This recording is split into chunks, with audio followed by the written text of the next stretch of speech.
All right. Hey, what's up, guys? Welcome back to the O-Call podcast. I'm Alex. This is Josh. And today we are going to be talking to you guys about NTC. Where I was, we never got hit directly. You got hit because we got hit. That's with why. gas. So yeah, we like a man. neighboring element would be within our vicinity. Yeah. And they'd get hit with gas, and then it would blow over to our area. And then all of a sudden, you start to smell the air getting kind of, Your sinus is clear. Your nose starts running, the air starts getting a little spicy, and you're like, oh, yep, gas, gas, gas. So, first off, Josh, good evening. It's evening. It is evening. So, NTC, right? So, we just got back from NTC, the National Training Center in Fort Irwin, California. We got back about a month ago. The time is currently, what is today's date? Today is December 16th, 2023. Yeah. Just started leave. Just started holiday block leave, huh? So we were gonna start this. We were gonna start this episode right when we got back from NTC, all crusty and whatnot. However, at work, we came back to work and we were basically still at NTC. Yeah, we got back the day before Thanksgiving. Yeah, and work didn't stop. So here we are. We've been able to gather our thoughts, and here we go. So we've had some time to reflect as far as our time on NTC as lieutenants. It was him and I's both of our first times doing a rotation to At NTC, yeah. At NTC. So basically we wanted to make this podcast to talk to you guys about what you can expect from NTC and what our experience was like as junior officers out in the great land of Fort Irwin. Yeah. All right, so Josh, how did you get to NTC? So I was on Advon. I was on a plane. We ended up manifesting, right? So we get there super early, like 2, 3 in the morning. Checked our bags on on the ground. We had to move them like 8 times because not everyone knows how to. Never mind. Yeah. So after that, we got our paperwork, got it stamped, and then we took a bus to the airport and did manifesting with our carry-on bags. Had to fit in the stupid little box thing that it never fits in, and then yeah, we flew there. Good time. You flew there? Okay. With my wings. All right. So, yeah, for me, so Josh was Advon, meaning he was with the group that went out in advance. So the whole brigade went. So the brigade was going to NTC. Some people are going to be going in advance, and then there's like main bodies, where it's like the majority of the brigade comes in, and then there's trail flight. Mm-hmm. So Advon and Trail are both flights because it's smaller groups of people. Yep. Same with Torch, which is before Advon. Yeah, so Torch, Advon, they fly, and then there's Trail, which flies as well. And then all the main bodies for us, so we all took charter buses. Short buses. So, yeah, we took buses to NTC. I want to say the bus ride, it was supposed to be 16 hours. That turned into like about 20-something. 18, 20 hours with all the stops they kept making. But yeah, long bus ride. So when those buses arrived, your bags, like you had the bags with the buses, or did they have to like transport them separately? Yeah, so our bags ended up getting transported separately. So you have all the buses that load up, and then you've got basically like a semi truck that shows up, and they throw all the bags and rucksacks and all the other stuff in the back, and then they drive out there. I know for us it was offset by about 5 hours, so I had carry-on, so like I had my assault pack and then like any kind of admin paperwork I needed for my platoon or whatever. And then, yeah, all of my bags, my duffel bags, my rucksack got there like 5 hours later or so. Yeah, so similar story with myself. I took the plane. However, the freaking plane took the bus. All right, so I took a bus. I'm bus.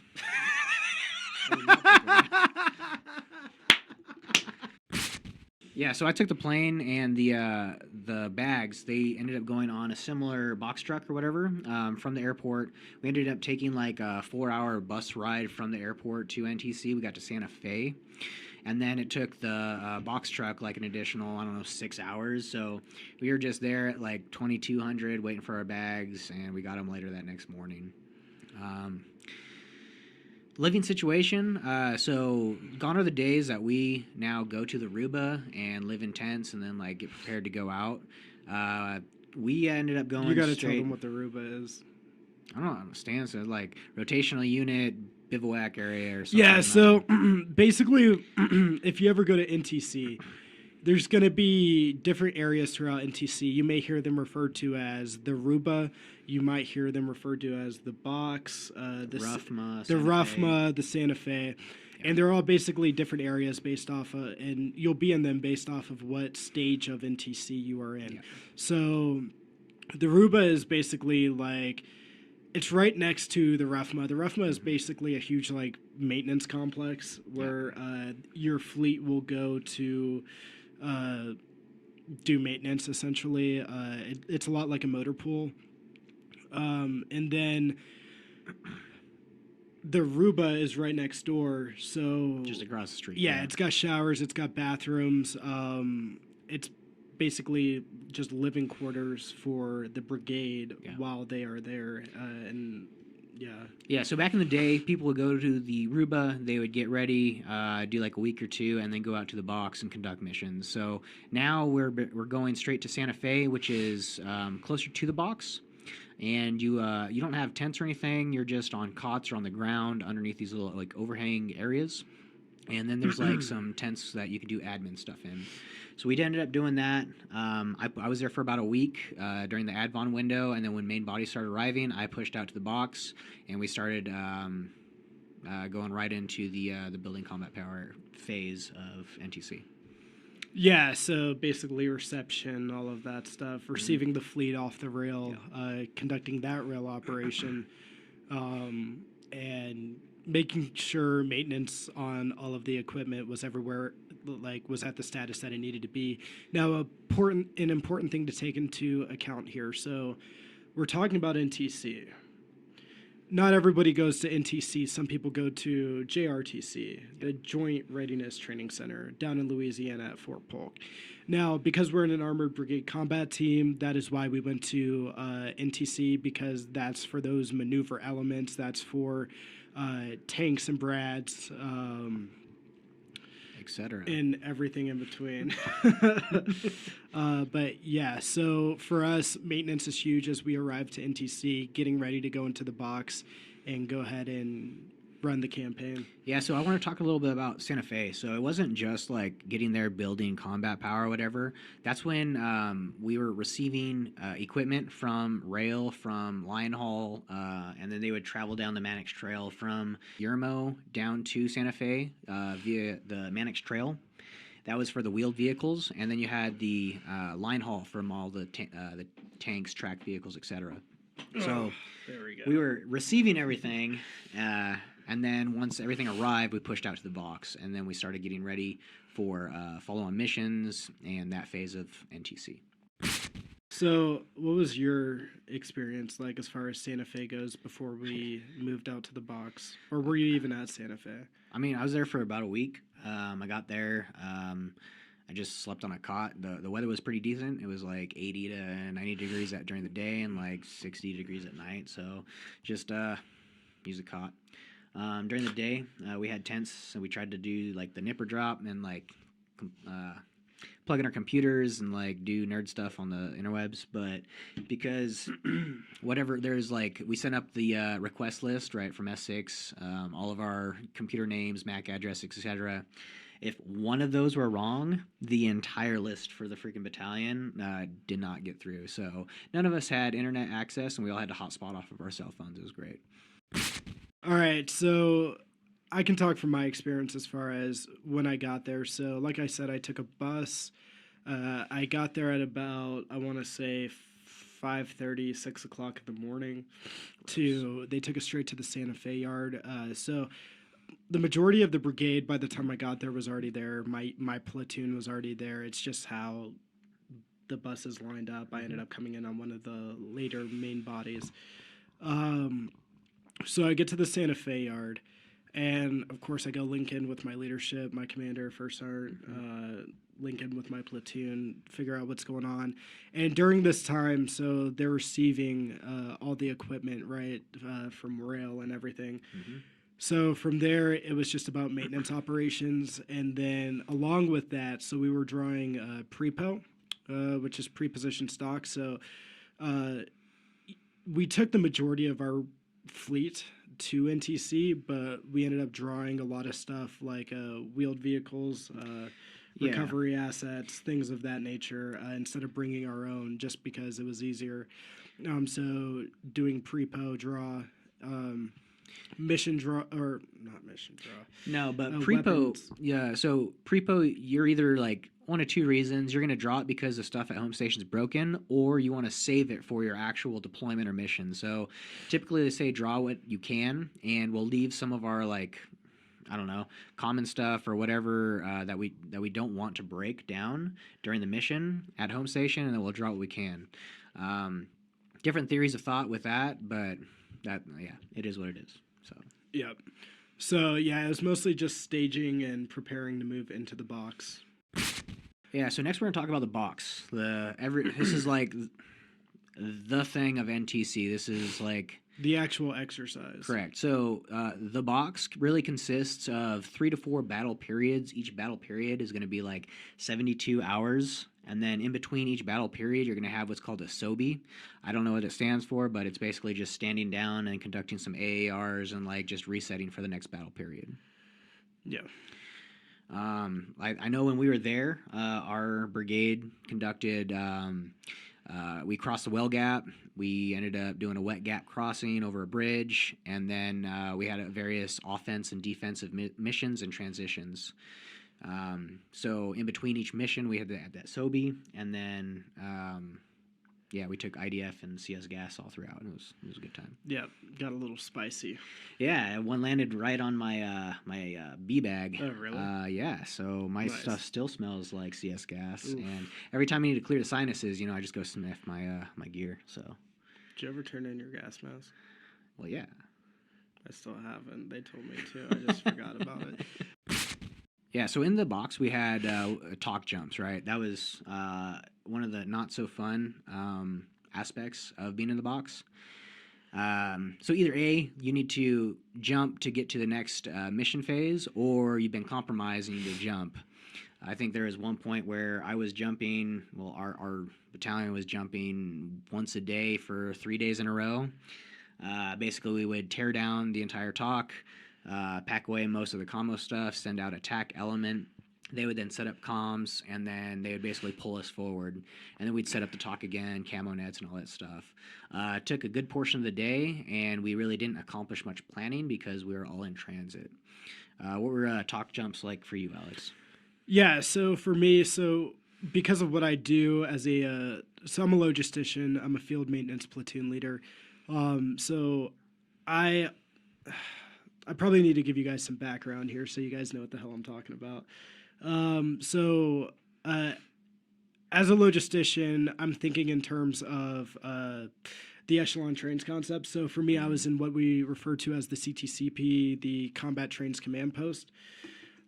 So basically, it's where I'm positioned on the battlefield as we support the fighting force on that front line, that forward line of troops, as they advance through the objective. So I was a bit behind that front line, and so I was near you guys at the talk. You guys were like right next to us the whole time. So being at the CTCP and running tactical sustainment operations, we were with you guys the whole time. We jumped, I want to say we probably jumped the CTCP maybe 3 or 4 times throughout the box. But yeah, it's basically, it does kind of suck. It's you have to tear down everything that you set up. So all the camo nets, all the tents, all the vehicles that are positioned in their battle positions with the guns and everything. Everything's got to get tore down.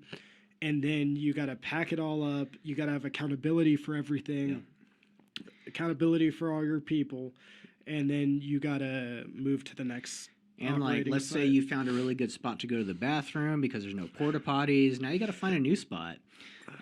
It's just facts. But anyways, background for the newer viewers that don't know what I do. So currently, I'm the battalion maintenance officer, part of the staff. So that's why I'm with the TALK and not on the front lines. So our perspective of NTC is going to be a little different than one of the maneuver battalions or platoons that were supporting the maneuver battalions. So we didn't see all the combat or whatever, but we did get to see the charts and the reports and everyone just getting completely schwacked and destroyed out on the front lines, and it was a good time. Yeah, I would say for us, because being a sustainer myself, being in the forward support company, we definitely ran missions up to the FLOT. So whether it was recovery operations, resupply operations, things like that. But ultimately, yeah, we did not see like most of the fight. So we were not taking engagements as often as those elements on the FLOT were. Yeah, I mean, there's a lot of like aerial, like helicopters and drones and like CS gas, IDF, whatever. But we didn't actually fire. Like, I know I didn't fire a single round, but the people on the front lines definitely did. And I mean, some of them got to drive through minefields, so that was cool. But anyways, what was your living conditions like in the box? Where'd you sleep? Did you get any shower, bathroom? Like what was that like? Yeah, so within our CTCP, right? So we got vehicles set up in their fighting positions in a certain formation. Think of it as kind of like a half moon, just security positions, and then in the middle of that, we had a designated sleeping area. It had to be taped off, or yeah, so it had to be taped off, basically because, like I said, we're pushing track, so we've got a lot of vehicles rolling around, whether it's tanks, Brads, even wheeled Vics. They're moving through, so the sleeping area was designated and taped off and had glow sticks and all that crap, just because, like, in the middle of the night, you don't want a vehicle driving through and running through where everybody's sleeping. I mean, maybe at the end of NTC. Another thing is like, yeah, so it was blackout conditions. So at nighttime, like, even though all the vehicles have lights, they're not. No one's using white light. Yeah, right? you're not allowed to use white light, so it makes maneuvering a lot harder and more dangerous, more risky than it would be during the day, or if you're using white light and can see everything in front of you. So yeah, we had designated sleeping areas. It was really, we just slept on the ground, guys. Like it's the field. Some people brought tents and cots and all that stuff, and you can do that. I know for me, I knew we were subject to a jump at any time, where we would have to move. So my sleeping area was always light, if you will. At nighttime I would just roll out a sleep system and a sleeping mat, and I would bed down for the night. I didn't put up a tent. Or a light fighter as they call them. I didn't have a super elaborate bougie. No Jack Shack or anything. Yeah. So nothing. We also, I don't know if you did it too, but we also had to, every morning, we had to pack up our entire sleeping area as if we were going to jump. I think that's what you were talking about earlier. So for me, right, the reason I said I didn't roll out much is because, one, either in the middle of the night we could jump and get woken up and move, or like I knew at some point the next day we could have been moving. Correct. So that's why I didn't take much out. So for us with my platoon, we didn't make them pack up everything. Just be prepared to. Just be prepared to. But yeah. And then also too, like, I noticed the winds and the sandstorms and all that stuff. There was tents that I did see that were put up that got blown away. Super fun time for those that put them up. I think those nights sleeping out in the dirt, like you're just getting pelted with sand and whatnot. You freaking dump out your sandbag or your sleeping bag full of sand afterwards. Other than sleeping conditions, what were the bathroom conditions like? I know a lot of people are going to ask that. So the bathroom conditions, it varied. So it's a lot like what you saw at advanced camp, right, or CST, where there's porta-johns just about on every objective, like all over the place. Now, we did have porta-johns, but there were times when Yeah. we would jump locations, and the porta-johns, there were no porta-johns there. Yes. I was at those areas. I can say for us, we're sustainers, so we bring a lot of stuff with us. We brought field toilets. So Nice. basically imagine like a long, like very high tent, very narrow, but it gave you some privacy, and inside of it was basically a field toilet. It had a toilet seat and everything. And you would have wag bags, which you know what wag bags are? These are wet bags. Yeah, there we go. So you would basically lay a wag bag within the field toilet, and you had a toilet seat and everything. You could sit down, conduct your business, and you would be fine. And then as far as, not that they care, but as far as disposing of them, we had like these big blue dumpsters that were on flat racks that followed us everywhere we go. So it's basically the training center's way of making sure like you're not just throwing waste into the desert or So I guess the point behind that too is you're not supposed to mix it with regular trash. We were told that one, all trash bags, if you're going to bring trash bags, they have to be clear, and two, you can't mix wag bags in with that trash, or else they're going to catch it and make people like a detail go and sort that shit out, literally.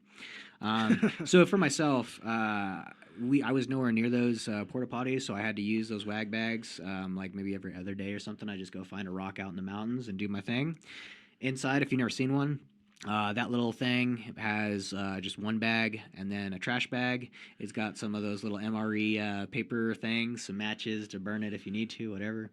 And then, you put it in the Ziploc bag that it comes with, and you either dispose it. Definitely don't chuck it into the woods or there was no woods, but into the wilderness for some animal to eat. But yeah, that was the situation out in the box for the 3 weeks. Yeah, I definitely got fortunate with the guys that brought field toilets. I didn't got that. Yeah, so I will never ever, and it compacts down really light too. Like the tent gets down to like the size of a frisbee. Oh, nice. And so you got the tent, and then the field toilet's the only thing that like has some size to it. But yeah, it was convenient for us. So did you get CS gassed or like IDF'd or anything? How is that? Yeah, like, mock so gear? We definitely got gas. So where I was, we never got hit directly. You got hit because we got hit. That's with why. gas. So yeah, we a neighboring element would be within our vicinity. Yeah.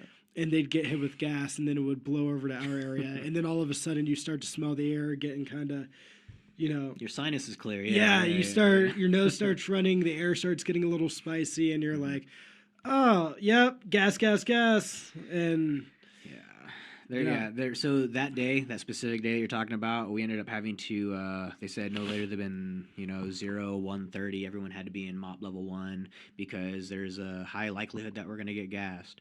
So like I went to sleep in my MOP gear one night outside of my sleeping bag, and then we woke up the next morning to gas, and they hit a couple of our vehicles. My B bag was in one of those trailers.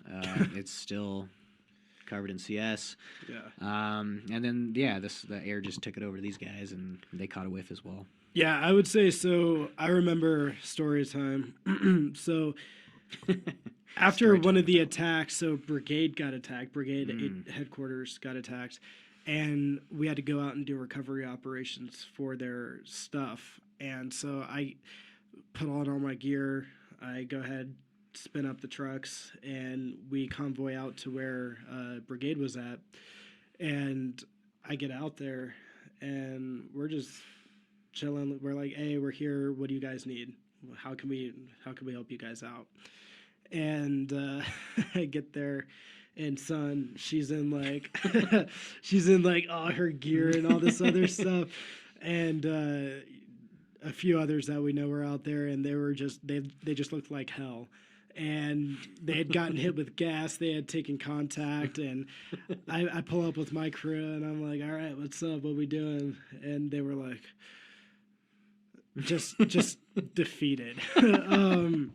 It's really not that bad, I promise. They'll be all right. Builds character. But yeah, you could tell they got up pretty bad.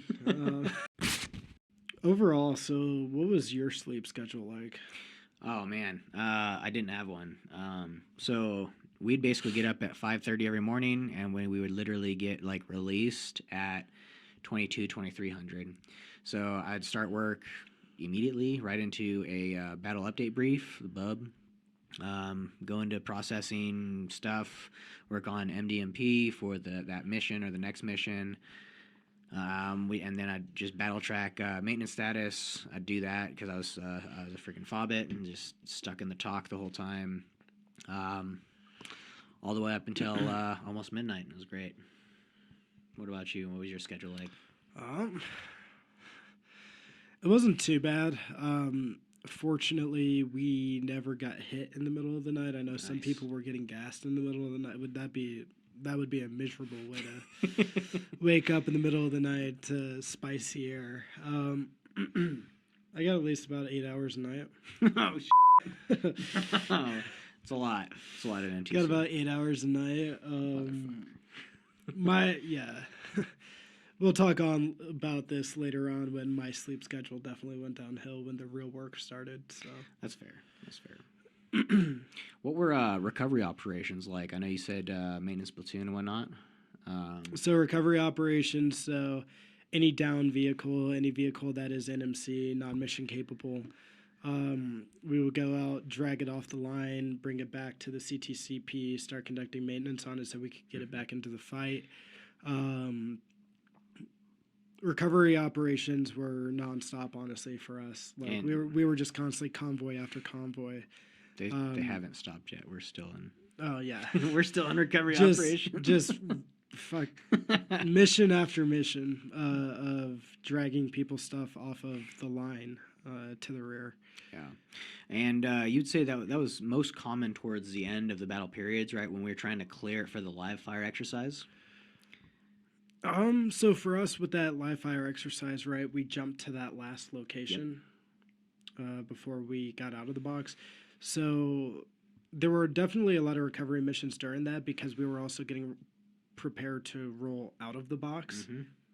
So there was a lot of those NMC collection points where the support battalion was coming, picking everything up on hets and everything, and then rolling them back to the rear for regen. So about that, they would move our stuff and not even tell us. As like me tracking their location, like trying to figure out like 8 to 10 digit grids of where all this stuff was, I'd report it and then be like, oh no, sorry, they moved it and we're just now finding out. So that's incorrect. So like property accountability, that kind of aspect. Yeah, I ain't got an answer for you on that. It is what it is. Yeah. So yeah, definitely a lot of recovery operations because things were going NMC all the frickin' time. Everything was frickin' breaking. So yeah. That dust though. Yeah, so I think about the Mojave Desert, right? I'm not gonna lie to you, it was actually very pretty.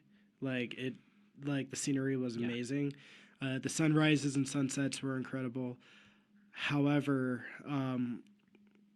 during the last phase, like the live fire phase of NTC of the box, we started getting a lot of wind, and so sand was just blowing everywhere, and it would turn you into a sugar cookie, and you'd just be covered in sand all day, every day. Have to secure all your gear because it'll blow away. Small items away and things, so. Small privates away, I don't... The winds were like 30 miles an hour, sometimes gusting up to 50. So it was not like a cool breeze. It was some bullshit, if you ask me. Yeah. Let's talk food for a minute. So in the box, what was food like? Yeah, so food in the box. So the cooks would cook for everybody. So basically for breakfast and lunch, it was always MREs. There were parts in the box where we did have hot chow for breakfast. Mm-hmm. The cooks would make breakfast, but then lunch would be MREs, and then dinner they would usually cook hot chow. And then they don't, because the portion sizes are small. Usually I would just supplement them with a MRE or some snacks or whatever. So you was the one taking all this candy out of the MREs. Okay. Oh, well, speaking of snacks. So one tip I do have for you at NTC. So if you're like me, you're heavily reliant on caffeine. Oh yeah. So for me, because I had a truck, right? I can't say this enough. We're at NTC. We have vehicles. We have things to carry stuff. We're not light. Yeah, we're not light. So it's not like you just take what's in your rucksack. So in the back of my JLTV, I kept my tough box, which about that big, that wide, and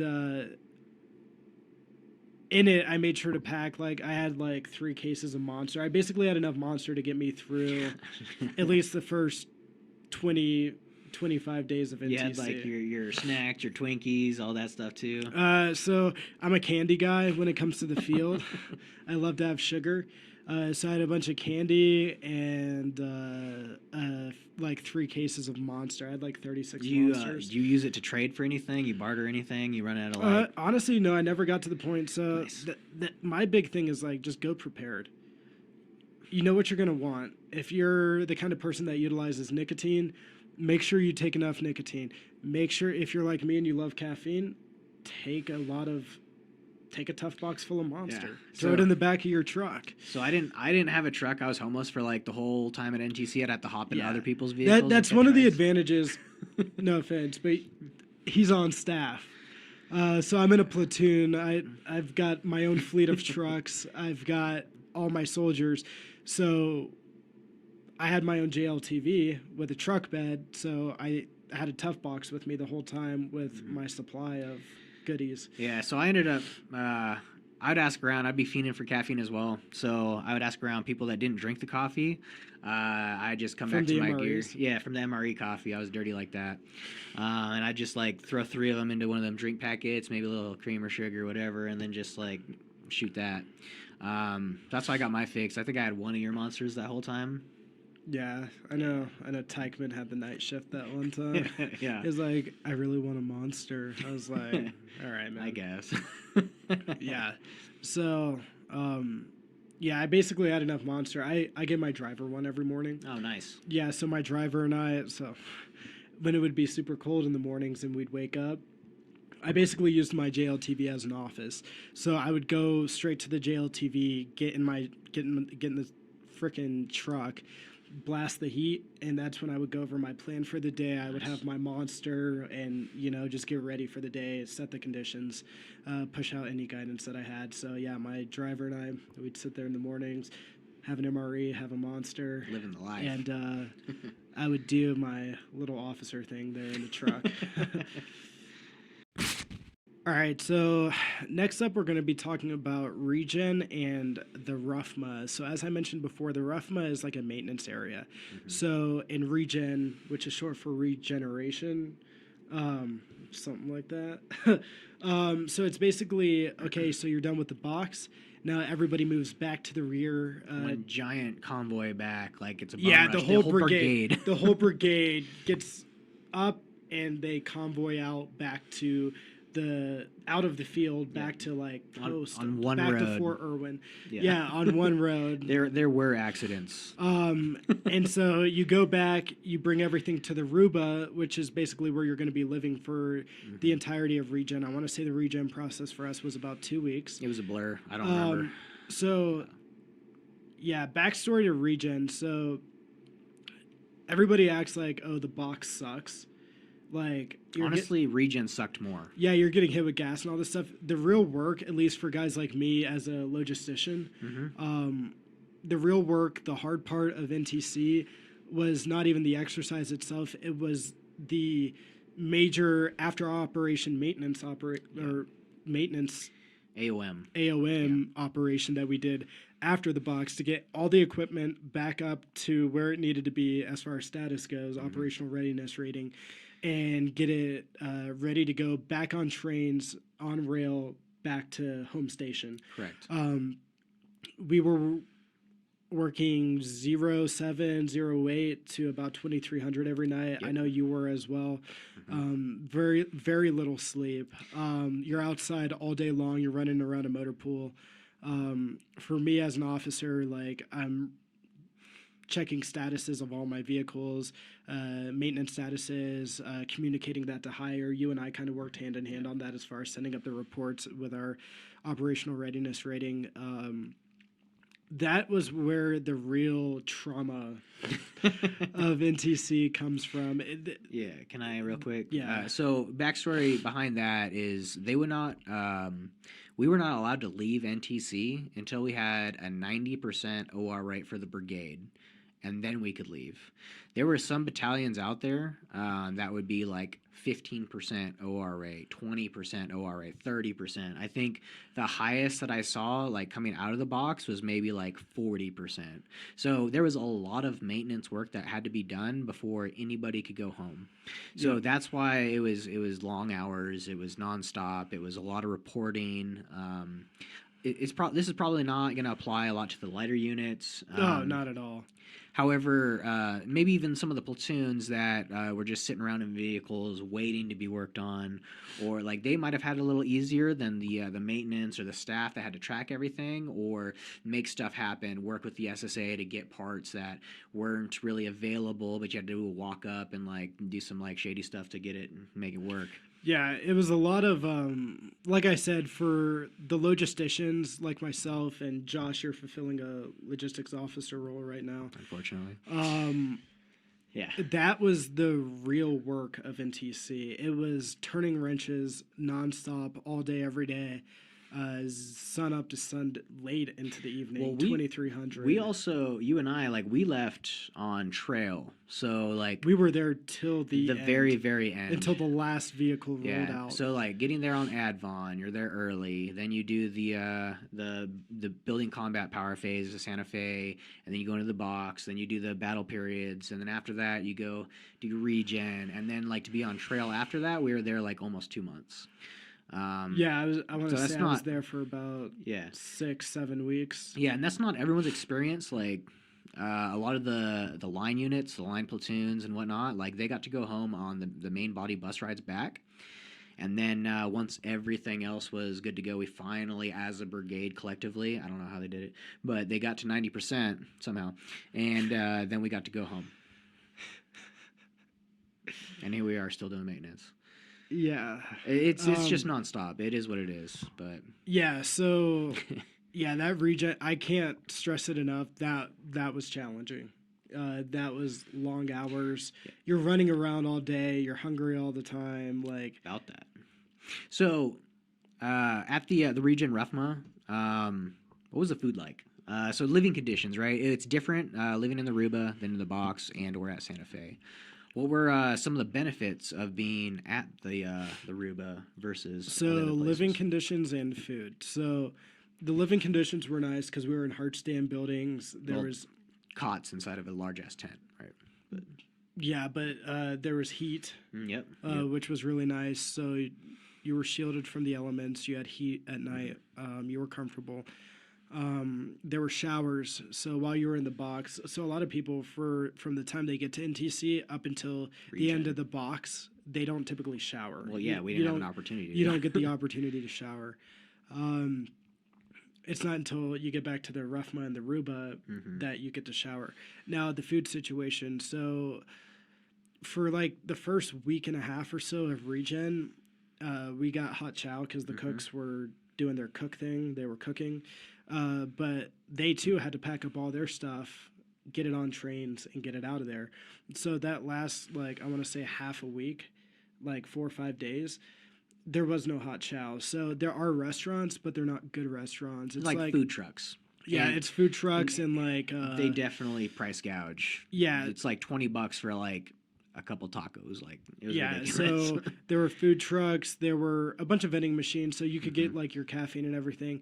There was a shop at, but it didn't have anything good as far as food goes. Now, you could get all your other stuff like hygiene products, all your Monster, baby wipes, whatever. Baby wipes, all the snacks you want. They even had uniform items in there like shirts, socks, whatnot, phone chargers, just your novelty items. But as far as food goes, like those restaurants that are there, first off, they were not good.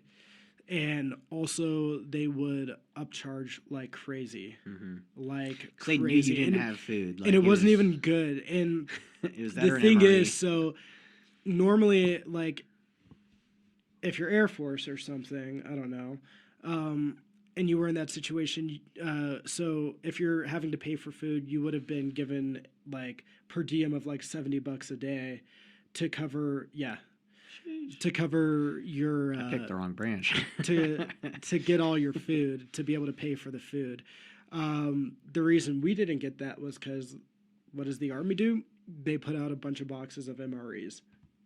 They put out all those MREs, and they're like, "You've been fed. We've provided you with your food. You've been afforded the opportunity to You've eat. been afforded the opportunity to eat. So we're not giving you extra money." Yeah. So it. And after coming out of like 20 days of getting to NTC, prepping for the box, going through the box, and you're eating 98% MREs all the time, you're freaking sick of it. The end is in sight. You're sick of eating MREs, and there's a restaurant right there. You're going to pay the $20. So even like the poor soldiers that Yeah. are, they're not making as much as, let's say, officers are. They're just blowing money on all this food.